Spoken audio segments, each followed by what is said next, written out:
Може би съм последният човек, който пробва този праймер, но днес това ще се промени. Най-накрая ще пробваме този праймер от NYX. Чувала съм само добри отзиви за него, но беше разпродаден навсякъде. И трябваше да го поръчам всъщност от Амазон. Ми е много интересно дали мирише като лепило.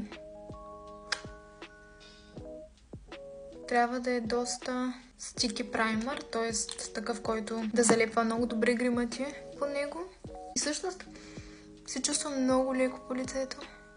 Няма между другото мирисът на лепило.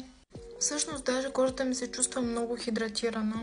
Но моментът на истината, да видим дали гримът ще полепва по него. Но ще започна първо с капачката му. Определено да. NYX имат едни от най-хубавите продукти, но сега ще продължим с този BB крем на Purito. Между другото, скоро го бях поръчала и наистина ми харесва много. Разпределих го горе-долу с пръсти, но сега ще взема от този комплект на Real Techniques и мисля да използвам ето тази четка номер 200. Ще разнеса с четката и искам да видя как фондютена, т.е. BB крема, ще стои по лицето с този праймер.